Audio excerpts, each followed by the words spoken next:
Friends, यह हमारे पास एक 3 फेज़ मोटर है और इस 3 फेज़ मोटर को रन करने के लिए हमने 2 फेज़ पावर सप्लाई कनेक्ट किया है। तो 2 फेज़ पावर सप्लाई के ज़रिए 3 फेज़ इंडक्शन मोटर को किस तरह से रन किया जाता है समझ लेते हैं। देखिए दोस्तों, अभी हमने यहाँ पे स्टार्ट पुश बटन को प्रेस किया तो हमारी जो मोटर है वो एकदम परफेक्टली रन कर रही है।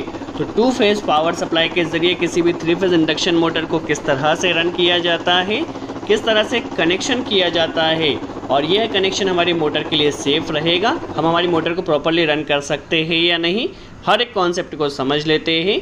अभी के लिए यदि हम सेटअप की बात की जाए तो मोटर को रन करने के लिए सिंपल सा हमने एक ड्यूअल स्टार्टर बनाया है। देखिए, ड्यूअल स्टार्टर के ज़रिए हमने यहाँ पर एक स्टार कनेक्शन में मोटर को रन कर रहे हैं। जैसे स्टार्ट पुश बटन को प्रेस किया तो हमारी मोटर देखिए ड्यूअल स्टार्टर के ज़रिए अभी 3 फेज़ पावर सप्लाई कनेक्ट किया है तो नॉर्मली हमारी मोटर रन कर रही है, स्टार्ट एंड स्टॉप हो रही है। अब इसी कनेक्शन को हमें मॉडिफाई करना है। अभी के लिए हमने सिंपल सा एक ड्यूअल स्टार्टर बनाया है तो यहाँ पर हमारी motor normally start and stop हो रही है। कनेक्शन को आप केयरफुली वॉच कीजिए, ठीक है। देखिए, अभी हम इसी कनेक्शन को मॉडिफाई करते हैं तो यहाँ से देखिए हमने वाई फेज़ को रिमूव कर दिया है, ठीक है। एमसीबी से भी देखिए वाई फेज़ को रिमूव कर दिया है। अभी सिंपल सा हमारी मोटर में आर फेज़ और वाई फेज़ जा रहा है, ठीक है। यदि 2 फेज़ पर नॉर्मली हम मोटर को रन करते तो देखिए हमारी मोटर देखिए हूँ का साउंड कर रहा है और काफ़ी ज़्यादा इस पर लोड आएगा। यदि हमने इसी मोटर को कंटिन्यू रन किया तो कुछ समय में हमारी मोटर जल भी सकती है। तो हमें 2 फेज़ पर कभी भी मोटर को रन नहीं करना है। इसके लिए हम यहाँ पर कैपेसिटर लगा रहे हैं, 50 माइक्रोफेरेड का कैपेसिटर लगाया है। 3 किलोवाट की मोटर है हमारे पास और एक 36 माइक्रोफेरेड का कैपेसिटर लगाया है। ये दोनों कैपेसिटर हमारे पास रनिंग कैपेसिटर है। स्टार्टिंग कैपेसिटर के लिए हमने यहाँ पर 250 माइक्रोफेरेड का 200-250 एमएफडी का कैपेसिटर लगाया है। नॉर्मली आप 100-120 का कैपेसिटर भी यहाँ पर लगा सकते हैं स्टार्टिंग के लिए। और एक हमने यहाँ पर स्विच लगाया है, डोर स्विच, ठीक है। जब हम मोटर को स्टार्ट करेंगे तो उस समय हमें यहाँ पर इस डोर स्विच को कम से कम 2 से 5 सेकंड के लिए प्रेस कर रखना है, उसके बाद इसे रिलीज़ करना है, ठीक है। तो एक डोर स्विच हमें लगाना है जिससे हम स्टार्टिंग कैपेसिटर को यहाँ पर फंक्शन में ला सकेंगे।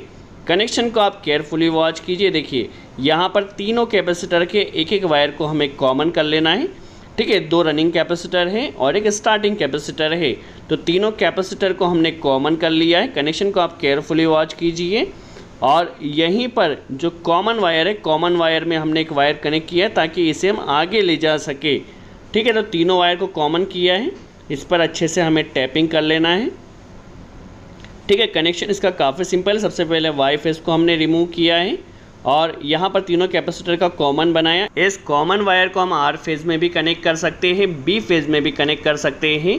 कहने का सीधा सा मतलब है, सिंपल सा हमें इसमें फेज़ कनेक्ट करना है।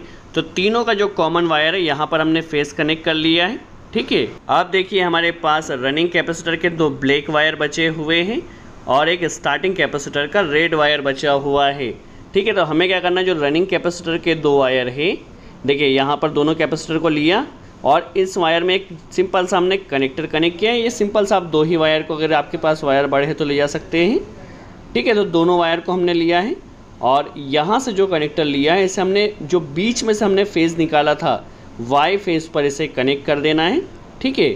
अभी हमारे पास जो स्टार्टिंग कैपेसिटर है, स्टार्टिंग कैपेसिटर को हमें स्विच के ज़रिए, ठीक है, स्विच के ज़रिए रिलीज़ करना है, ठीक है। तो इसके लिए हमने क्या करना है, जो स्टार्टिंग कैपेसिटर का एक वायर है इसे स्विच में कनेक्ट कर देना है। डोर स्विच हमने कनेक्ट किया है, आप चाहे तो सिंपल सा पुश बटन भी कनेक्ट कर सकते हैं, ठीक है। स्टार्टिंग कैपेसिटर को एक वायर को स्विच में दिया है और यहाँ पर हमने स्विच के सेकंड टर्मिनल पर, सेकंड कनेक्टर पर एक वायर कनेक्ट किया है, ठीक है। जब स्विच ऑन होगा तभी हमारा स्टार्टिंग कैपेसिटर फंक्शन में रहेगा।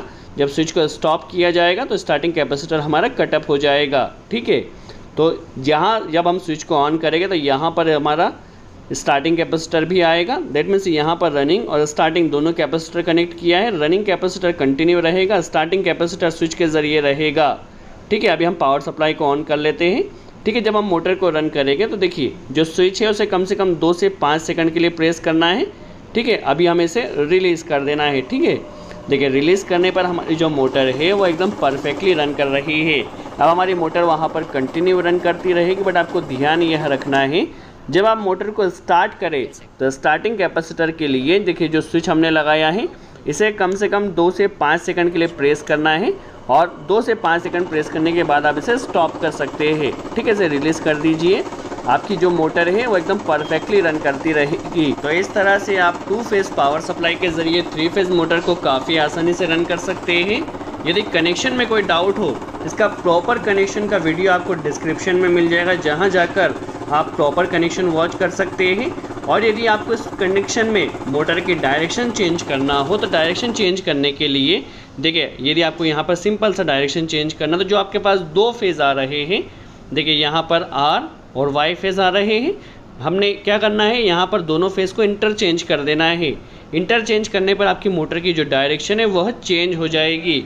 और यदि आपके पास मोटर की रेटिंग ज़्यादा है तो उस कंडीशन में जो आपको कैपेसिटर कनेक्ट करना होगा वह भी ज़्यादा रेटिंग के कनेक्ट करना होगे।